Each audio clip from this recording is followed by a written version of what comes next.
ევროპული პოლიტიკური გაერთიანების მერვე სამიტი ერევანში და საქართველოს პრემიერ-მინისტრის ვიზიტი ირაკლი კობახიძემ საერთაშორისო პლატფორმა დაკავშირებადობის თვალსაზრისით საქართველოს საკვანძო როლის აღსანიშნად და ლიდერებთან შეხვედრებისთვის გამოიყენა. სიტყვით გამოვიდა მრგვალი მაგიდის ფორმატის დისკუსიაზე სახელწოდებით დაკავშირებადობის გაძლიერება და ეკონომიკური უსაფრთხოება. გარდა ამისა მონაწილეობდა ნარკოტიკების წინააღმდეგ ევროპული კოალიციის მეორე შეხვედრაში.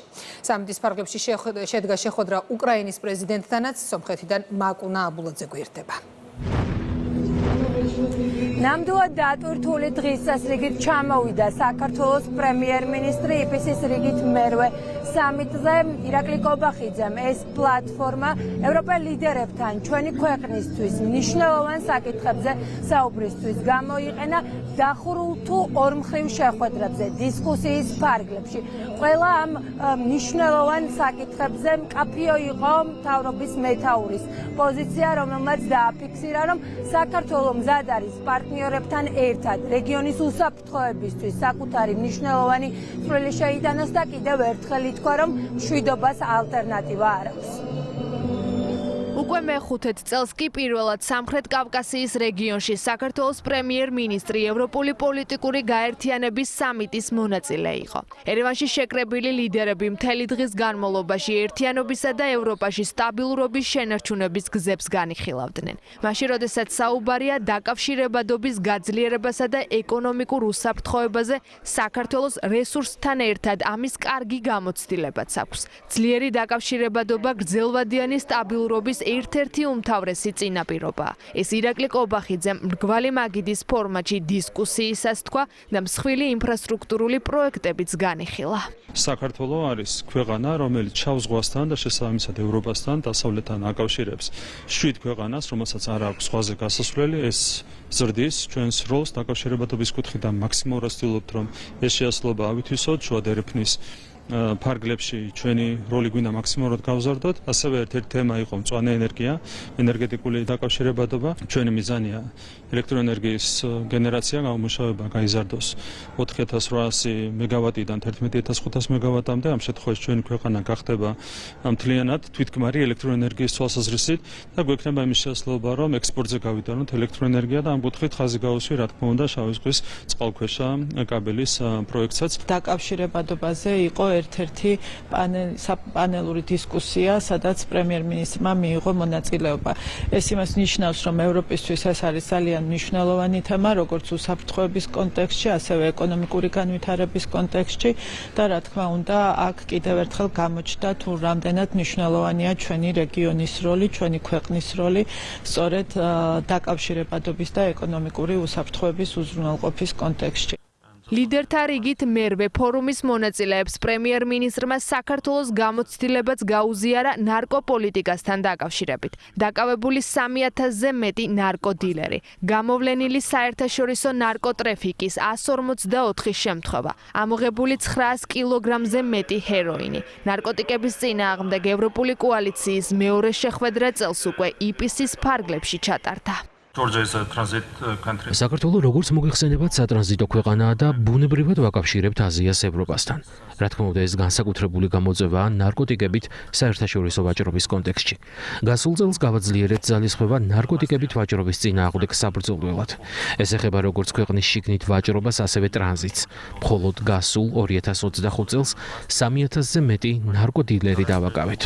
საქართველოს მსგავსი პატარა ზომის ქვეყნისთვის ეს ძალიან დიდი რიცხვია. მანამდე ჯამში მხოლოდ 8000 პატიმარი გვყავდა ქვეყანაში. ამას იმიტომ ვამბობ, რომ წარმოდგენა შეგექმნათ მაჩვენებლების სიდიდეზე.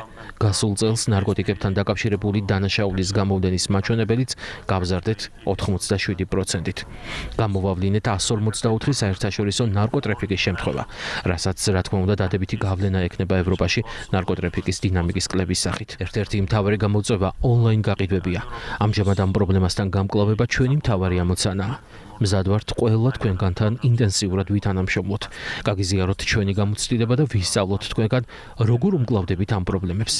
სიტყვით გამოსვლების პარალელურად პრემიერ-მინისტრმა სამიტის ფარგლებში არაერთი შეხვედრა გამართა. ერთ-ერთი პირველი უკრაინის პრეზიდენტთან შეხვედრა იყო სწორედ უკრაინული მხარის ინიციატივით. ორ ქვეყანას შორის არსებული ურთიერთობები და გამოწვევები. შეხვედრა დახურული იყო, რომელსაც უკრაინისა და საქართველოს პირველი დიპლომატებიც ესწრებოდნენ. შინაარსზე ვერაფერს გამომდინარე იქიდან, რომ ეს იყო დახურული ფორმატის შეხვედრა, თუმცა ზოგადად შემიძლია გითხრათ, რომ იყო მეგობრული და საინტერესო საუბარი. თავად პრეზიდენტმა გამოხატა ეს ინიციატივა, ჩვენ უყესერად დაუდასტურეთ ჩვენი მზაობა და გავისაუბრეთ ორმხრივ ურთიერთობებთან დაკავშირებით. ჩვენ ვისაუბრეთ ჩვენს ქვეყნებს შორის ურთიერთობებზე და იმ გამოწვევებზეც მათ შორის, რაც ჩვენ შორის არის. საქართველოს აქვს მთელი ამ ხნის განმავლობაში თანმიმდევრული და მტკიცე პოზიცია, რომელიც ეხება უკრაინასთან დამოკიდებულებას,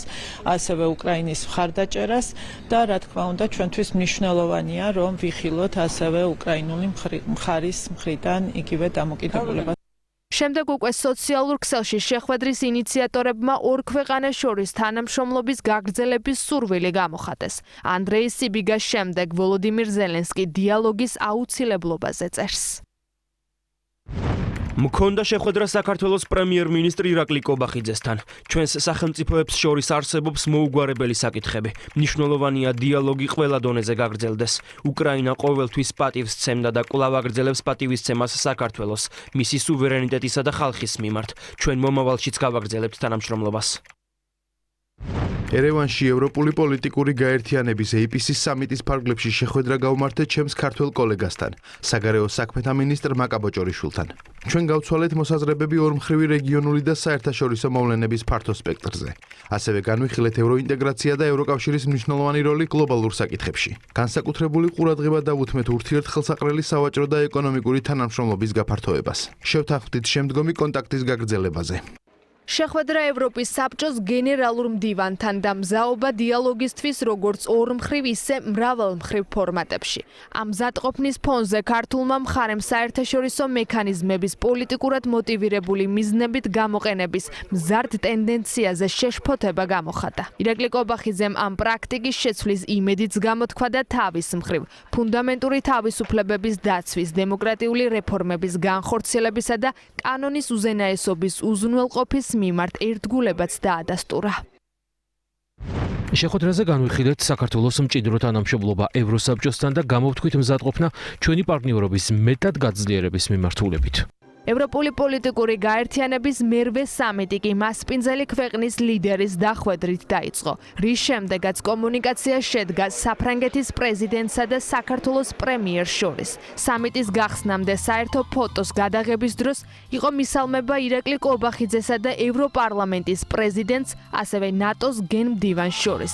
ირაკლი კობახიძე დაესწრო სამიტის პლენარულ სესიას, რომელიც მასპინძელი ქვეყნის პრემიერ-მინისტრმა და ევროპული საბჭოს პრეზიდენტმა გახსნეს. სამით სამხრეთ კავკასიამ პირველად უმასპინძლა. წინაპირობა სომხეთ-აზერბაიჯანს შორის გაფორმებული სამშვიდობო შეთანხმება იყო.